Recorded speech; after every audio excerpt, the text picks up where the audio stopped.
Good morning friends, welcome back to new blog. আজকে 7ই জুলাই আর আজকে শুভ রথযাত্রা, রবিবার। সবাইকে জানাই শুভ রথযাত্রা। আর পিউর তো সকাল থেকে দুষ্টুমি শুরু।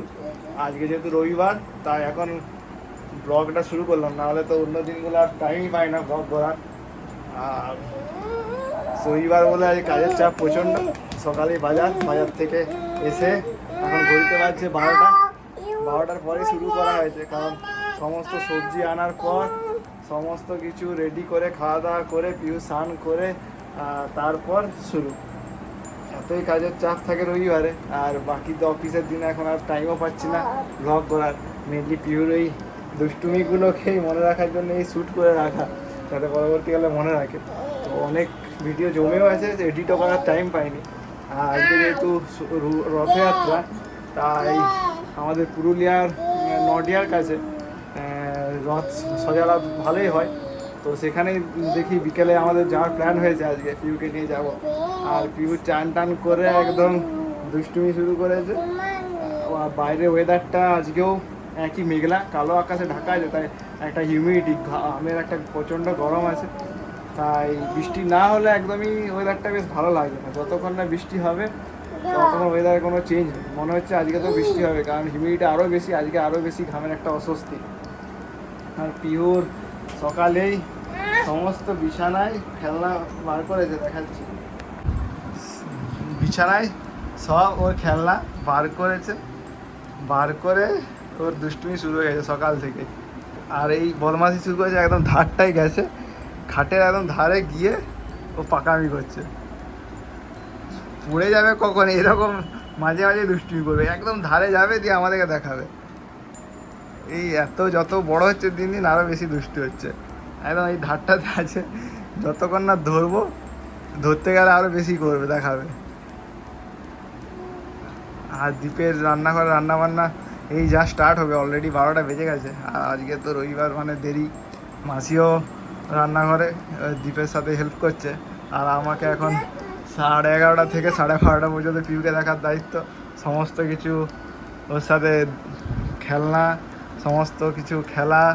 আর একটু পরে ও গান শুনবে। ও বলতে শুরু করে দিয়েছিল একটু আগে যে গান চালাও, এই বোটের যে হোম থিয়েটারটা আছে সেটা গান চালাও। এবার না, এবারে গান চালাচ্ছি, চলো এবার নাচু করবো। গান চালালে একদম নাচতে একদম ব্যস্ত হয়ে যায়।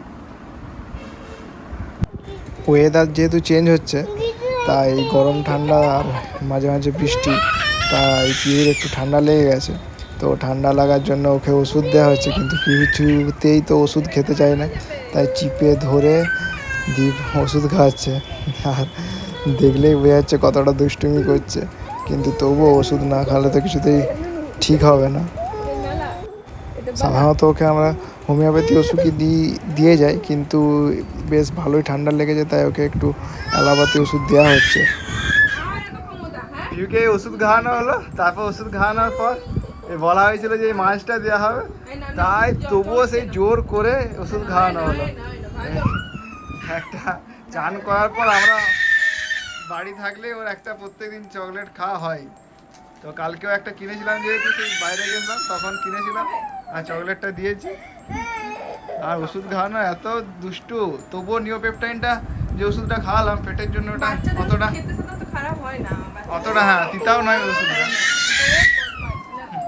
ও আসলে নিজেই ফার্স্টের থেকে ভয় পেয়ে যায়।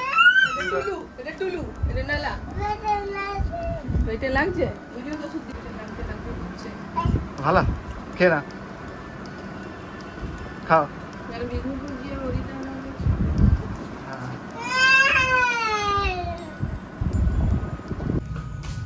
আর যেহেতু ওয়েদারটা একটু মেঘলা করেছে, তাই রোদটা অতটা দেয়নি, তাই পিউকে দেখলাম ঘরের থেকে একটু বাইরেই নিয়ে যায়। আর বাইরে নিয়ে গেলে ওর জিপেরও কাজগুলো ইজি হয় করতে, নাহলে কখন দুষ্টুমি করে রান্নাঘরে গিয়ে দুষ্টুমি করতে শুরু করে, তাই নিয়ে যাচ্ছি। আর বৃষ্টিটা একদমই হচ্ছে না। বৃষ্টি যে বর্ষাকাল অবদপ্তর বলছে এসছে, কিন্তু পুরুলিয়ায় বৃষ্টি হচ্ছে না। 2-3 দিন একটু বৃষ্টি হলো, তারপর বৃষ্টির কোনো খেয়ালই নেই। চলো এটা খুলে দিই।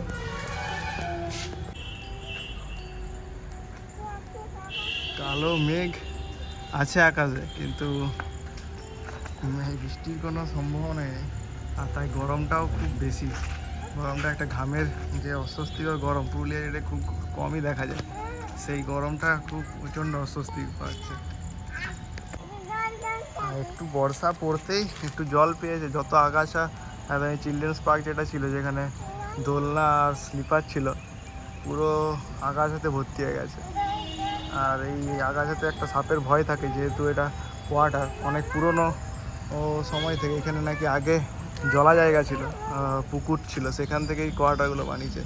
তাই সাপ মাঝে মাঝেই দেখা যায় আর কি। আগের বছর তো আমাদের রুমের ভেতরেও একটা সাপ ঢুকে গেছিলো। এটাই মুশকিল, গ্রাউন্ড ফ্লোরে থাকি যেহেতু। আর পিহু তো দোল করবে বলে একদম চলে এসছে, ওকে দোলনায় চাপতে হবে। তার জন্যই দোলনায়, কিন্তু এই আগাছার জন্যই ভয় লাগে, বিশেষ নিয়ে যাওয়া হয় না। তো সকালের দিকে একটু নিয়ে যাবো, দেখি। চলো চলো, ও তো বেরানো মানে ওর এই দোলনায় চাপবে, এই স্লিপারে চাপবে। চলো, স্লিপারে চাপবে না, গরম আছে নাকি দেখি। আর যেহেতু গরমকালে তো রোদ থাকতো, গরম হয়ে যেত এগুলো, যেহেতু লোহা। তাই এখন মোটামুটি একটু গরম আছে। আর পিউ দেখছে নিজে হাত দিয়ে যে গরম আছে কিন্তু। না দোলনা কি করবে, চাপবে? দোলনাটা রোদে একটু গরম আছে বলে পিউ আর দোলনায় চাপলো না। এবার পিউ মাকে দেখতে পেয়েই ছুটে চলে এসেছে ব্যালকনির দিকে, এসে মায়ের সাথে কথা বলছে, আর এদিক ওইদিক শুধু ছুটছে। পিউকে দুটো ফুল তুলে দিয়েছি, দুটো ফুল নিয়েছে, আর দুটো ফুল নিয়ে এদিক ওইদিক ছুটে নিয়ে গেছিলাম বাইরে। আর যেহেতু আমাদের এই রাস্তাটা সিমেন্টের, তার জন্য খুব অসুবিধা হয়। এই ছুটতে উঠতে পড়েছে, আর পড়েই সাথে সাথে কেটেছে দুটো পায়ে, এই হাঁটুগুলো। তাই খুব বাইরে বেরোয় আগেই একবার পড়েছিল, তখন চিরাই গেছিল। খেললে ও ফুল প্যান্ট পরে খেলতে হবে। ফুল প্যান্ট পরে তাই আমরা বেশি বার করি। আমি বিকেলে তো ফুল প্যান্ট ছাড়া বেরোই না এখন আর। সকালবেলায় একবার নিয়ে গেলাম, আর নিয়ে যেতেই কিচ্ছু হয়নি, কিচ্ছু হয়নি, তো এক্ষুনি ভালো হয়ে যাবে, লাগিয়ে দেবে। 5 মিনিট বার করেছি, আর 5 মিনিটের মধ্যে কিছু আনি ওষুধ লাগিয়ে দিচ্ছ তো? এক্ষুনি ভালো, এক্ষুনি ভালো, কিচ্ছু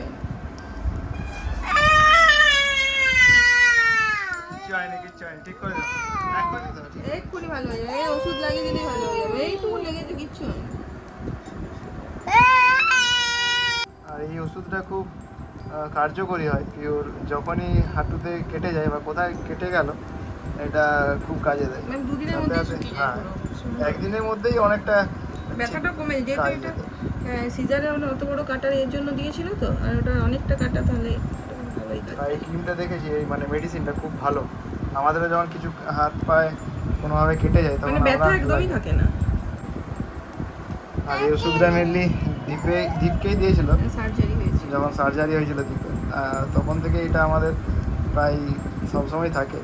পিউর তো এখন সবচেয়ে বেশি লাগে, 2 দিন ছাড়াই হাঁটুতে শুধু পড়ে আর হাঁটু কাটে। দাদুকে বলে দেবে ফোন করে, দাদু পিউ লেগে গেছে, পড়ে গেছে, লেগেছে, ব্যথা করছে, হাঁটতে পারছে না। এক সপ্তাহ আগেই পড়েছিল, তাতে লেগেছে, তার জন্য একবার করে এখন পড়ছেই। যত বড় হচ্ছে তত দৌড়ানি আর কিছুতেই হাতে থাকে না, তার জন্যই বেশি পড়ে। চলো আবার এবারে আমরা এখানে বাড়িতে এবার খেলাধুলো করবো। পিউর সাথে এখন গণেশ দাদা কথা বলছে। গণেশ দাদা দেখতে পেয়েছে কি হয়েছে। কি হয়েছে পিউ তোমার হাঁটুতে? তোমার ওষুধ লাগিয়ে দিয়েছে? কে লাগিয়ে দিয়েছে ওষুধ? তুমি কি করে পড়লে? মাঠে পড়ে গেছো? কি হয়েছে তোমার এখানে হাঁটুতে? আমাকে নিয়ে যাওনি যে, আমি দেখতাম তোমাকে।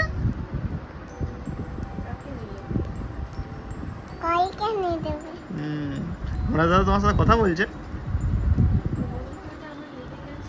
বলে দাও, গণেশ দাদাকে বলে দাও। আচ্ছা আচ্ছা,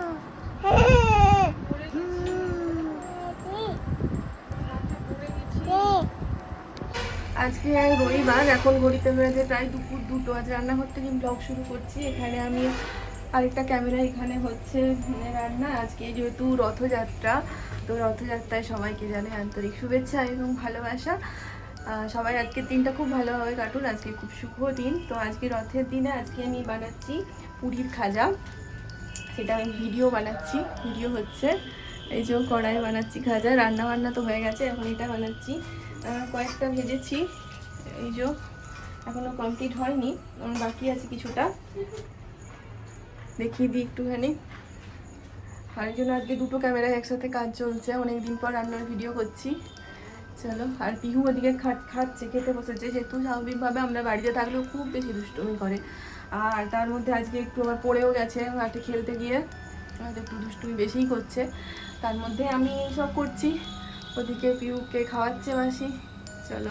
আজকে রবিবার, এখন ঘড়িতে হয়েছে প্রায় দুপুর 2টো। আজ রান্নাঘর থেকে ব্লগ শুরু করছি। এখানে আমি আরেকটা ক্যামেরা, এখানে হচ্ছে রান্না। আজকে যেহেতু রথযাত্রা, তো রথযাত্রায় সবাইকে জানাই আন্তরিক শুভেচ্ছা এবং ভালোবাসা।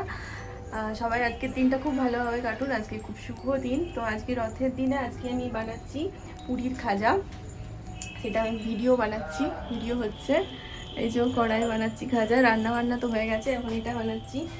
কয়েকটা ভেজেছি, এই যে এখনো কমপ্লিট হয়নি, বাকি আছে কিছুটা, দেখিয়ে দিই একটুখানি।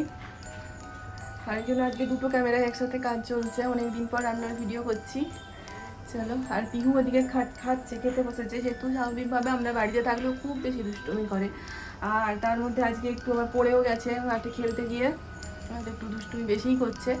তার মধ্যে আমি সব করছি, ওদিকে পিহুকে খাওয়াচ্ছে মাসি। চলো। এই যে এখানে এখন খাজাগুলো ভাজছি, আর এখানে হচ্ছে ভিডিও, কিছুটা ভেজে রাখা আছে। এখানে চিনির শিরাও রেডি, যেটাতে খাজাগুলো চুবাবো। খাজা এখানে বেলে রাখা আছে, সমস্ত প্রিপারেশন ডান। আমি শুধু ভাজা আর চিনির শিরাতে ডুবানো, এইটুকুই কাজ। এখন সন্ধ্যেবেলা, ঘড়িতে বাজছে 7টার মতো। আর এবার আমরা আজকে যে রথযাত্রা, সোজা রথযাত্রা, তো পুরুলিয়ার নডিয়ার ওখানে রথযাত্রা বেশ মানে জাঁকজমকভাবে হয়। তাছাড়াও বাজারে একটা রথ বেরোয় সোজা রথের জন্য, তো তার জন্য আমরা তিনজনে রেডি হয়ে গেছি। হ্যাঁ, তিনজনে মোটামুটি একটু ম্যাচিং করে যাওয়া করেছি, সবাই লাল লাল, রেডের কন্ট্রাস্ট আছে সবারই। আর পিউকে মেনলি জামাটা খুব সুন্দর হয়েছে। মেনলি ইসকনে যারা বিদেশি মহিলা যারা থাকে, সেই রকম একটা ড্রেস পরানো হয়েছে, ওই টাইপেরই অনেকেই পরে, তাই বেশ সুন্দর লাগছে। পিউ বেশ সুন্দর, একদম ফ্যান্টাস্টিক ম্যাচিং হয়ে গেছে আজকে রথের জন্য। ওই দেখি দাও পিউ তোমার ড্রেসটা। পিউ একদম এই সুন্দর ড্রেসটা, একটা উপরে লাল রঙের আপার আর ব্ল্যাক কালারের লোয়ার, বেশ সুন্দর লাগছে। একদম ইসকনে যে বাইরের ইউকে বা যারা মহিলারা আছে সেই টাইপের অনেকটা লাগছে, তারা যেরকম ড্রেস পরে। আর পিউ তো খুব খুশি বাইরে যাওয়ার জন্য, একদম রেডি। কিন্তু ছবি কিছুতেই তুলতে দেবে না, ফটো তুলতে দেবে না। তো দেখা যাক, আমরা যাই। আজকেও ওয়েদারটা প্রচণ্ড গরম আছে, ঘামের মেঘ ডাকছিল দুপুরে, কিন্তু কিছুই বৃষ্টি হলো না। তো যাই হোক, এবারে আমাদের বেরোনোর টাইম হয়ে গেছে, অলরেডি বেজে গেছে 7টা। ঠাকুর নম করে দিলে, চলো টাটা বলো, আমরা বেরু যাচ্ছি। এখন ঘড়িতে 7:30 মতো বাজছে, আর আমরা এখন চলে এসেছি পুরুলিয়ার বিখ্যাত যে বড় বাজারের রথ আছে সেটাই দেখতে। এখন অলরেডি রাস্তায় বেরিয়ে পড়েছে এই রথ, হাজার হাজার মানুষ এই রথ দেখতে ভিড় করেছে। আর এত প্রচণ্ড ভিড়, আর গরমটাও প্রচণ্ড, তাই পিহুকে নিয়ে বিশেষ আর হাঁটা যাচ্ছিল না, তাই আমি একাই একটু এগিয়ে দেখে নিলাম। খুব সুন্দর বানিয়েছে এই রথের, আর সবাই মানুষজন এই দড়ি ধরে টানছে।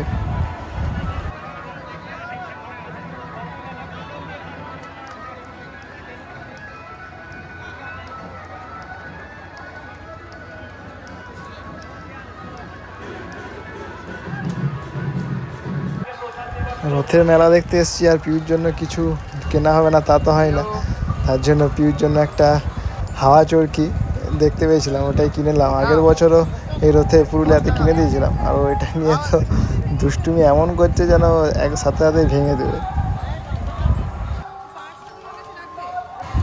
এটা বাজারের রথের যে আলোকসজ্জা খুব সুন্দর সাজিয়েছে।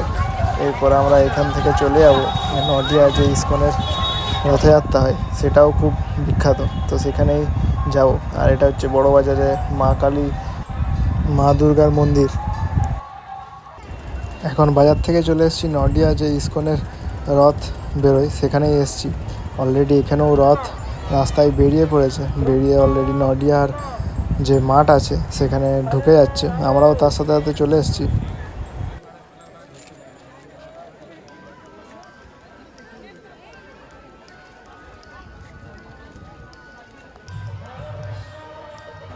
এই নডিয়ার ইস্কনের যে মন্দির চত্বর, এখানে প্রায় 7 দিন ধরে মানে সোজা রথ থেকে উল্টো রথ পর্যন্ত টানা একটা মেলা বসে। সেইখানেই ইস্কন থেকে বিভিন্ন জ্ঞানীগুণী ব্যক্তিরা আসেন, তারা তাদের বিভিন্ন ধর্ম নিয়ে আলোচনা করেন। এই প্যান্ডেলের পাশেও ঠাকুর ভোগ বিতরণ হচ্ছে, এখানে খাওয়ারও ব্যবস্থা আছে। সবাই নাচানাচি করছে দেখে প্রিয় তো খুব আনন্দে একদম আর ধরছে না, ও একদম নাচবে বলে রেডি, কিন্তু এই ভিড়ের মধ্যে হারিয়ে যাবে বলে ওকে খুব ভালো করে শক্ত করে ধরে রাখতে হয়েছে।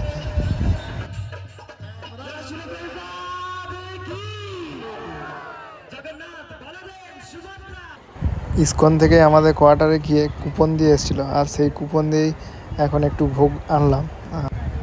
এই জগন্নাথ মন্দিরের ভোগ খেয়েই আমরাও এবার বাড়ি যাব। পিহুও ভোগ খাওয়ার জন্য খুব উৎসুক, তাই মাকে জিজ্ঞেস করছে কি এটা। পিহু আমাদের সাথে সাথে বসে বসে তারপর খাবার খেলো। রথ থেকে জগন্নাথ দেবের মূর্তিগুলোকে নিয়ে এসে যে সিংহাসন আছে সেখানে নিয়ে আসা হচ্ছে।